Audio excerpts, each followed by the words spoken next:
ఒక వీర నారీమణిగా ఒక వీర నారీమణిగా మనందరి మధ్యలో గత వారం పరిచయమైన అబిగయీల్ గురించి మనం చూసాం.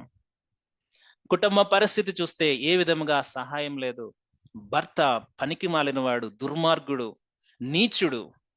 అటువంటి వ్యక్తికి ఒక సుగుణవంతురాలైన అబిగయీల్‌ని దేవుడు జతపరిచాడు. ఒక మంచి గుణ లక్షణాలు కలిగిన ఒక వ్యక్తిని దేవుడు జతపరిచాడు. ఆ స్త్రీ అప్పటికి కూడా తట్టుకుంటుంది, తాళుకుంటుంది. ప్రతి పరిస్థితిలో దేవుని వైపు చూస్తూ ఉంది.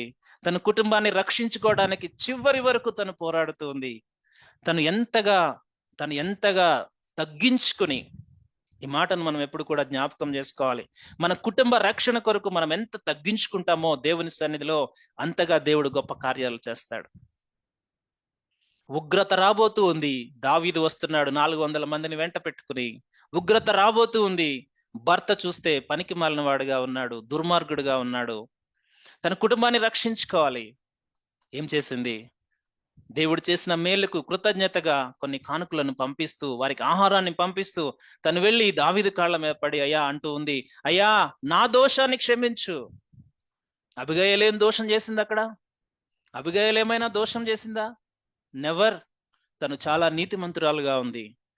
తన దేవుడు సంకల్పంలో ఒక మొరటువాడికి, ఒక మూఢుడికి భార్యగా ఉండి కూడా తన యొక్క బాధ్యతను ఎంతో బాధతో, ఎంతో ఖచ్చితత్వంతో, ఎంతో నీతితో తన బాధ్యతను నెరవేర్చించింది. ఆ కుటుంబం కొరకు తను దివారాత్రములు పోరాడుతూనే ఉంది, కష్టపడుతూనే ఉంది, దేవుణ్ణి వేడుకుంటూనే ఉంది.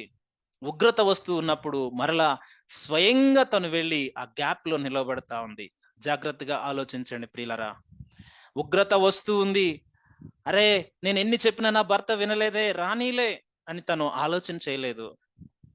దేశం మీదకి ఉగ్రత వస్తూ ఉంది, కుటుంబాల మీదకి ఉగ్రత వస్తూ ఉందంటే ఈరోజు అబిగయీల్ లాంటి వారు వెళ్ళి ఆ గ్యాప్ లో నడవాలి. అక్కడ ఆ గ్యాప్ లో నిలబడాలి.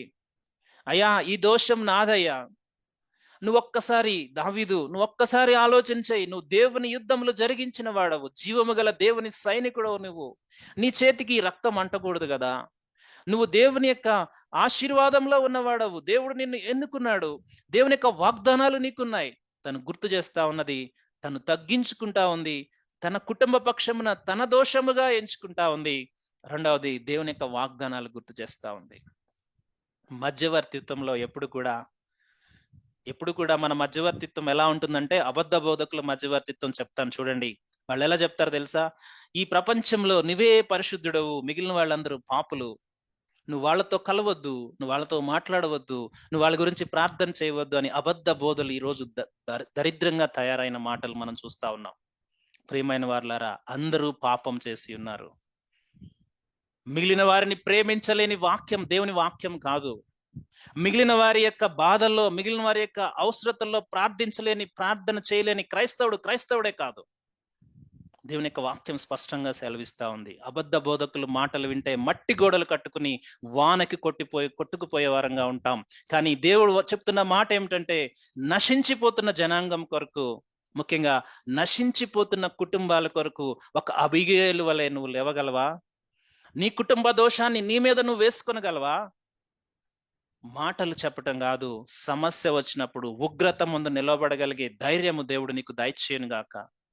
ఆ కుటుంబంలో దేవుడు నిన్ను జతపరిచిన కారణం, ఆ కుటుంబానికి నువ్వు ఒక మధ్యవర్తిత్వం చేయాలి. ఆ గ్యాప్ ని నువ్వు ఫిల్ చేయాలి. అబిగయీలు చివరి వరకు తను పోరాడింది కనుకనే తన కోసం దేవుడు ఒక అధ్యాయాన్ని ఇచ్చాడు. పరిశుద్ధాత్మ దేవుడు. అంత మాత్రమే కాదు, తన దేవుడు ఆశీర్వదించి రక్షించాడు. నీ భర్త స్థితి ఏదైనప్పటికీ కూడా నీ కుటుంబాన్ని రక్షించుకునే కొరకు విశ్వాసురాలైన స్త్రీగా నీ కుటుంబం కొరకు నువ్వు మధ్యవర్తిత్వం చేయగలవా? ఈరోజు దేవుడు మరొకసారి ఆ వాక్యాన్ని మన ముందుకు తీసుకుని వచ్చి మాట్లాడుతా ఉన్నాడు. కుటుంబ రక్షణ కొరకు స్త్రీలారా,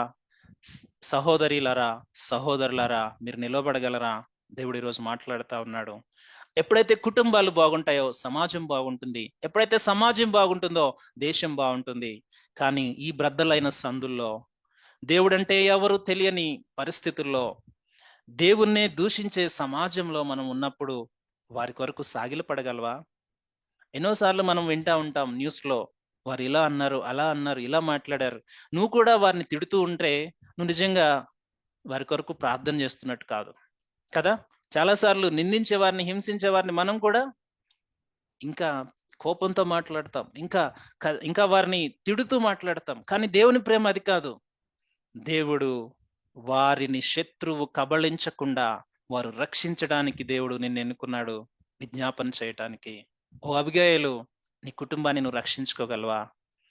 నీ భర్త మారకపోయేది తర్వాత సంగతి. నీ యొక్క ఎఫర్ట్స్ ఏంటి?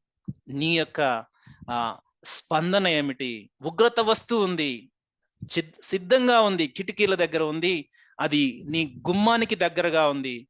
నువ్వు నిజముగా సమయస్ఫూర్తి కలిగిన దానివైతే నీ కుటుంబాన్ని నువ్వు రక్షించుకుంటావు.